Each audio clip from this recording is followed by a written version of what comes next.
祈りがいかに聞かれるかっていうことをね、何度も体験させられてるんですが、体験したことがあるんですね。それは、進学校に入って1年目の夏休みのことだったんですね。で、私はですね、夏休みを勉強で過ごすか、アルバイトをするかっていうふうに思ってですね、ちょっと祈ったんですよ。どうしましょうって。それで主がね、アルバイトしなさいって言われたので、アルバイトすることにしたんですね。ところがね、条件がたくさんあるんですね。一つは8月31日までのバイト。それからクリスチャンだから日曜日休みにならないため、進学生だからね。日曜日休みになるバイト。それから8月の第1週はクリスチャンキャンプに行くことになってましたので、進学生だからそれ休めませんからね。クリスチャンキャンプに8月1週行けるバイト。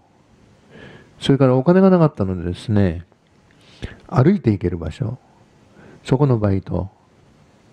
それからお金がなかったのでですね、昼ご飯が出るバイト。このバイト。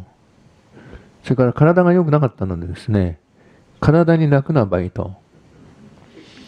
それとともにですね、3時には終わって帰りたかったので、いくら勉強しないって言っても、勉強ちょっとしとかないといけないと思ったので、3時には終わって、4時頃には帰れるバイト。それとともにですね、お金がなかったので、すぐお金くれるバイト。土曜日くれるバイト。そういう条件だったんですね。そしてね、アルバイトニュースっていうのがあって、それを調べて、いろいろ連絡したんですね。全然そんなのない。だから条件から言ったら全くダメなんですよね。それでですね、条件ダウンしてね、10件ぐらい書いたんですね。全部断られた。ちょうどね、その時、東中野で書いたんですよね。で、私ね、もう真っ青になっちゃってですね、で私もう一生アルバイトできないんじゃないかなと。これじゃあ断りでね、ダメなんじゃないかなと。こういうふうに思ったんですね。そしたらね、精霊が言ったんです、私に。あなた祈ってますかって。いや、祈ってなかったんだ。私は探したんです。ね、調べたんですね。それでね、祈りなさいって言われたんですよね。それでちょうど、それを言われた時にね、渋谷の大学の横を通っている時だったので、そのまますぐ大学に入ってですね、そして祈ることにしたんですね。それどうせ無理だろうと思ったんですが、すべての条件を神様の前に言ってですね、この条件でお願いしますって祈ることにしたんですね。そしたらですね、いつもね、目黒から来るんですが、目黒の駅に行く途中に証券会社があるんですね。そこでね、アルバイト募集って書いたんですね。でもね、そこに行かなかった理由はね、何ヶ月も前からアルバイト募集ってあってね、全然変わんなかったから、もうとっくに決まっちゃったんだろうと思ったんですね。そしてですね、全然関係なく触らないでいたんですね。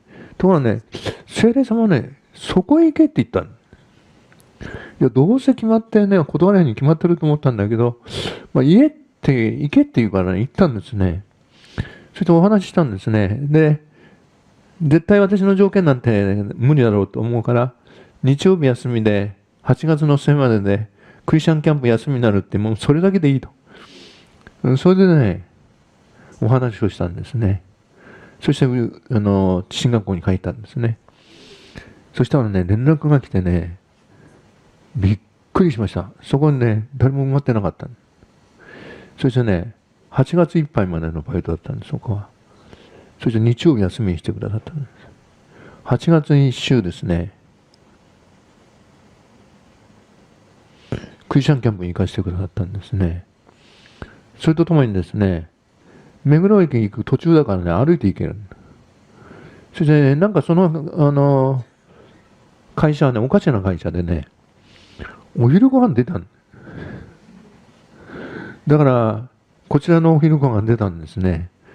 そしてですね、その会社はおかしな会社でですね、証券会社の黒板書きだから、3時に業務が終わるんです。で4時にはね、掃除して帰れるんです。だからぴったり。そしてね、その会社はですね、土曜日にお金をくださったんです。私は金曜日に入ったから、土曜日って次の日だったんですね。ちょうどね、所持金がね、100円か200円だね。100円だった。滑り込みね、セーフ。で、その時にですね、すべての条件がクリアされたのですね。そしてね、楽ないいバイトでした。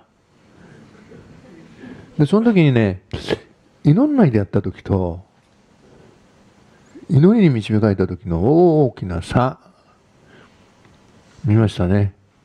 で、皆さんね、いろんな問題があると思いますが、皆さんはね、神様に愛されてますのでね、神様のところに行ってください。最善を与えてくださってね、特別な祝福と恵みをね、表してくださるということをね、覚えておいていただきたいと思います。